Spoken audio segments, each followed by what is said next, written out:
Hi everyone, I am reference librarian Lynn Gardner, and today we are making tomato jam. So I actually recorded half of this video and then realized I hadn't actually pressed the record button. So it's a little bit of a catch up at the moment. Okay, so you're gonna start with 1.5 pounds of ripe tomatoes, cored and chopped. Now my recipe says that plum are preferable. Plum look like this. They have a little tip that points out, kind of like a plum. And they're a bit meatier and less watery. So they're going to make a good sauce. And usually if you make tomato sauce, you're going to be using plum tomatoes. If you don't have plum tomatoes, you can use the regular slicing tomatoes. It doesn't matter. You'll just have to cook your jam down a little bit longer. I'm actually using a combination of plum and slicing tomatoes because that's what I have. So to the pan of chopped tomatoes, again 1.5 pounds, I have added my 1/4 cup of brown sugar, 2 tablespoons of cider vinegar, and let's see, 1.5 teaspoons of pumpkin spice, 1/4 teaspoon of red pepper flakes, and a teaspoon of fine sea salt. And then I have brought this sucker up to 5 on my little burner, which is high, so it comes to a boil. And then once it's boiling, I'll reduce it to a simmer and let it cook for 45 minutes. I have used dark brown sugar in mine. You will find that your kits have light brown sugar in them. There's not really going to be a taste difference or a structural difference to the jam, so don't worry about it. I wouldn't use white granulated sugar because it's going to taste different. Probably a lot sweeter. So anyway, we're gonna let it go.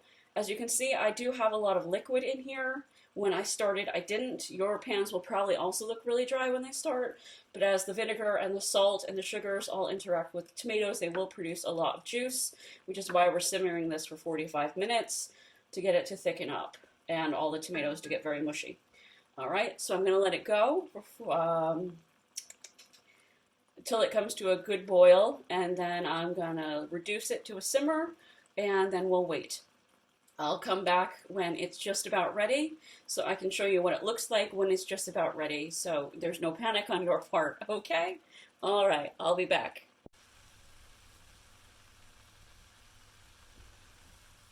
Okay, so it's been about 35 minutes for me, and mine is cooked down a lot already. This is why it's important to pay attention when you're cooking, because everyone's stovetop and pot are going to be slightly different, and the ripeness of the tomatoes. But anyway, when I do this, it makes a trough, a very distinct trough that doesn't really want to fill in. And that's how I know I'm done. So I'm just going to turn off the burner, I'm going to remove the pot from the heat, put it on a trivet, let it sit there for 10-15 minutes until it's cool enough to spoon into a storage container.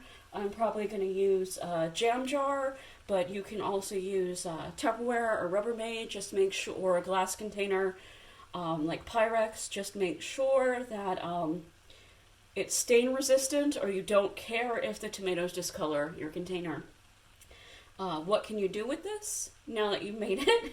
It's always a good, very excellent question. So you can put it on ricotta toast. It's very nice. On a turkey and Swiss sandwich, on your burger, as an accompaniment to pretty much any grilled or roasted meat. You could also use it as a kind of bruschetta. Yeah, pretty much anything you could think of, like maybe a sweet sauce. So if you wanted to toss it with some like buttered spaghetti squash, that might also be very nice. So before you stick it in the fridge though, you do want to taste it a little bit and see if maybe you want to adjust the salt. Oh yeah, that's good. Anyway, I do not need to adjust the salt, but you could also at this point, if you don't think it's spicy enough, add a little more chili flakes or a little more pumpkin pie spice, but I would say it is perfect as I have given it to you. So, yep, we're just gonna let it sit and then we'll put it in the fridge. And I hope you enjoyed this kit and that you have been successful and go on to make many more tomato jams. All right.